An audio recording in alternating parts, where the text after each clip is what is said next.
So, what is going on, guys? This is Ryan here. And this is the Ryan here. Hey everyone, Razbevsky here. What's going on, guys? Dorko here. And this is going to be the 5th episode of Theory Thursday? Or Theory Friday in this case. So, we got a bit delayed, guys. We was all pretty busy this week, so we still wanted to bring it all for you, so we just did it a day later, and we hope that you guys, can still appreciate it. We're sorry it's a day late, but we'll try not to make that same mistake next week. So, we're going to be jumping straight into the topics for this week. So what are those topics of the Ryan? Okay, so the first topic we're going to be talking about is Chica's nostrils. Now, the overall theory of today's podcast is debunking things. Yes. And this is the first section, Chica's nostrils. Now, I'm not too sure on what the debunking is here, but I believe people think that they're different animatronics. Is that correct? Yes, that's it. So basically on Reddit for Five Nights at Freddy's, there was an anonymous person who posted the comparisons between Chica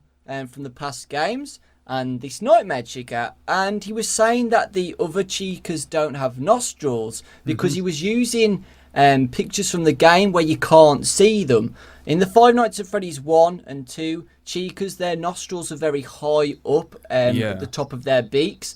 And this Five Nights at Freddy's Nightmare Chica are very low. But he was saying that they were confirmed to be like the same kind of animatronic. Like he was saying, FNAF 1 Chica or FNAF 2 Chica is definitely Nightmare Chica. But he didn't realise the fact that the nostrils are in completely different places, and they don't even look the same anyway. The head shapes are completely different. So yeah, I think the most likeable one out of all of them is going to be the Nightmare Chica towards the Five Nights at Freddy's 2 Withered Chica. I think that's the comparison a lot of people are starting to make, isn't it? Because they both look similar, but there's still a couple of key distinctive features which kind of render these guys as different animatronics, isn't there? Yeah. So I was thinking, people thought that the Five Nights at Freddy's 2 Withered animatronics and the Five Nights at Freddy's 1 animatronics are different.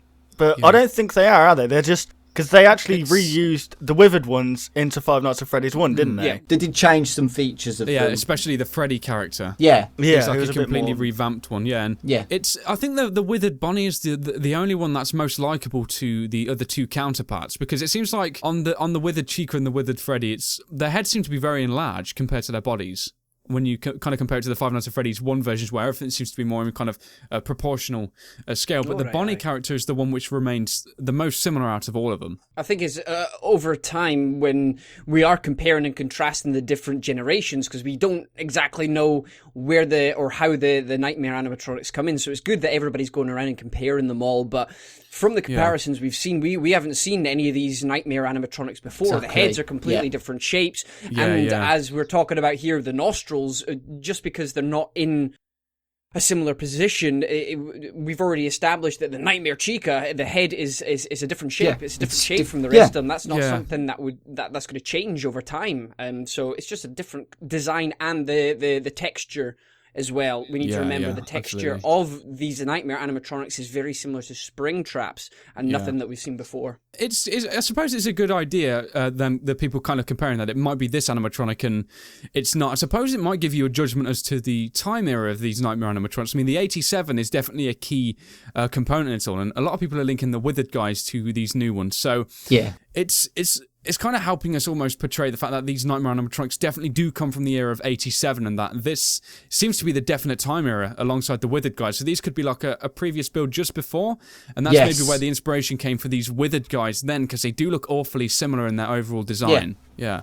So I suppose kind of like the final suggestion could be is that all these guys, of course, had the 5 fingers, and maybe the newer guys were kind of upgraded to then have the 4 fingers for like a safety feature or something. Well, I think Patrick Fisher, one of our top commenters on our videos, he actually left a comment saying you can't really see the Nightmare Chica's hand in the teaser. It looks like she's pointing like that almost. But he was saying that it could possibly take from the Five Nights at Freddy's 2 Withered animatronics, because we know it's to be based in 1987, and the Chica in 1987 didn't have any hands. I love how he's saying he likes how he's, for the Bonnie and for the Freddy, it's really enthusiasing the hands that they've got. Like Freddy's holding a hat, Bonnie's clawing it like this, but with Chica you can't really see the hands. So it'll be interesting to see if we see Foxy, if it does come out, Nightmare Foxy, in the same state it was in Five Nights at Freddy's 2. I think what'll be interesting for Foxy is if we see him with a hook. Don't you? Yeah. Not 5 fingers, just with the hook. It's going to have to be the hook, isn't it? It's going to have to be, not the definitely. 5 fingers, but... I think that's kind of debunked that whole theory, and hopefully, guys, this has kind of given you a couple of ideas as to where these Nightmare guys may have come from. So this next section is actually talking about the release date. Now, I know that the majority of the community have settled on pretty much the release date being of Halloween, but there's a couple of theories going around with the whole, involving 87 definitely, and maybe the entwinement with that, but there's a couple more as well, which people are starting to begin to suggest that maybe the game is due out sooner than we may expect. Yeah, I believe that people are thinking that the ones we see in the teasers of the Nightmare animatronics actually represents like slashes, I think. Yeah. And they're saying that it's going to be released the 30th of May, I think. Yeah. So, in 2 days' time. That would be a very quick game, wouldn't it? I think that would be the quickest turnaround for a finale of the whole game franchise I'd ever see. That would be impressive, to say the least. It would be pretty insane if that was the case. I think lots of people are obviously really excited for the game and they're wanting the game to come out as soon as possible. And we know what Scott's been like in the past. He released Five Nights at Freddy's 2 early. He released Five Nights at Freddy's 3 earlier than anybody expected. So I think everybody's just wishing and hoping for something, so they're just pulling theories out of the thin air. And that was close, wasn't it? Trying to keep this as PC as possible. They're just looking into things in a lot of detail, which I love. I love it when people do that. But it's awesome. It specifically says in many places that it's going to be on Halloween this year. Yeah. So I think he wants Scott to take his time, and I think it will be the Halloween. A quick thing I want to say just before we continue with this topic as well is that I think the biggest issue with this whole release date thing is how people make these fake images with different release dates and, misleading information and things like that. And sometimes, there's some really crazy artists in the Five Nights at Freddy's community, so some of them are actually really believable, and some people do actually believe this, and it can corrupt the community ever so slightly. It's not in a serious way, but I think it can give people false hopes, which is sometimes nice, but, sometimes it's nice to only be presented with the true evidence. So just make sure, trusty website resources, mainly Scott, of course, himself, giving out this information. Remember, guys, Google Chrome is the easiest way to actually alter code in a website. You can change absolutely anything in the expect element, and it can become so legit and real. It's one of those things, but guys, just be very wary of that. Now, let's jump back onto this. IndieDB says it's going to be released the fourth quarter 2015, which is October. There's something October, else November, well. December. It says release date. Absolutely, You've got to think about that. Yeah, absolutely, yeah. So there's all these little things starting to come about, and it's pretty much apparent that it's definitely going to be October the 31st for Five Nights at Freddy's 4, the final chapter. And, that also confirms the question we're all having, is that we're going to see a lot of teasing. I think that is going to be the case. There is obviously a lot of things Scott wants to share with us before the game's release, so we have a lot to be excited about over the many months before the game's release. So this next section is talking about the purple guy and the pink guy, and whether or not these are two different people or the same guy. Yeah, now a lot of people believe that the purple guy and the pink guy, maybe the pink guy is actually a younger version of the purple guy. Yeah. Obviously, we ourselves can't confirm this, but it just feels so wrong that Scott has these different colour palettes for these different characters, because as we know in Five Nights at Freddy's 3, the purple guy stays to his true colours, like as we see in the Save Them minigame. He's that dark, deep purple kind of colour with white distinct pupils. And in the Five Nights at Freddy's 3 minigames, obviously he doesn't have the badge, but he has the eyes and the same colour. So why would Scott kind of change the colour of these two people? I mean, definitely, they've got to be different people. Yes, Scott is very deliberate with his storytelling techniques and the way he colours everything in the game. As you can see in the mini-games in Five Nights at Freddy's 3 and 2, the purple guy is a very deep purple, as you said. And then we've got this other guy who is...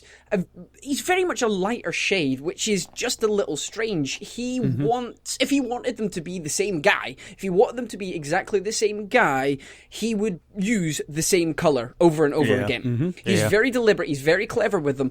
And I know some people are saying the pink guy is a younger version of him. I don't believe that, to be honest. I think he would still... You don't just suddenly change your whole skin colour as you grow older. You know what I mean? Precisely, and especially in something as...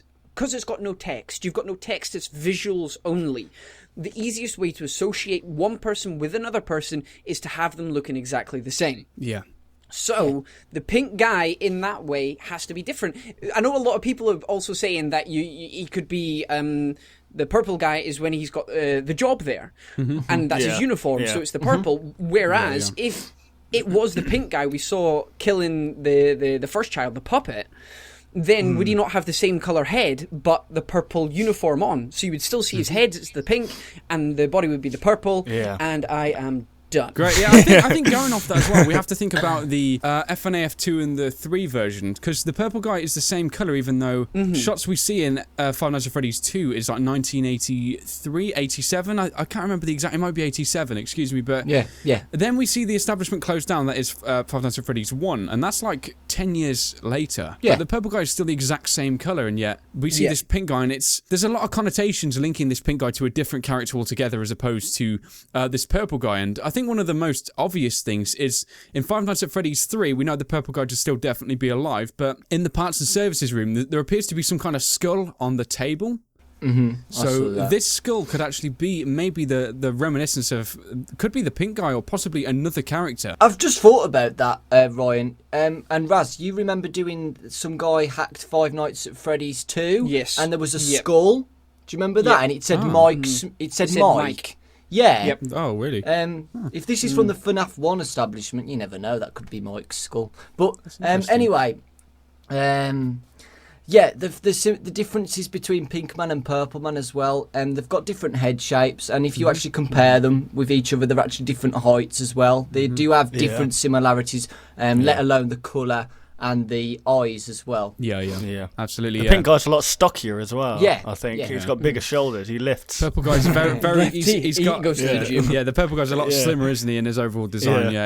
Definitely. It seems to represent two different characters, and I think because the purple guy's almost had his closure in FNAF 3, but we know there's going to be a fourth one. There has to be a primary driving force in the fourth one, and it's just. It's storytelling and it's kind of best, really. You have to have the finale featuring like the main character, and if this is potentially going to be the last one, then we may see his demise or possibly an uprising of him. And I think whatever the way, it will probably confirm a lot of things or definitely debunk a lot of things in regards to this topic. I mean, who's to say that it's going to be a good ending anyway? I mean, it's the bad ending was the first ending we got in FNAF 3. You never know, really, do you? I mean, that's what I mean. If you're saying like it could be an uprising of the pink guy, it could like just ends on evil. I don't know, something like that. But I reckon, like, thing we've talked about, like, obviously, Scott makes, like, he made Christian games before he made Five Nights at Freddy's. It's just the contrast of what he's doing now is absolutely terrific. But there's obviously like a meaning, some kind of.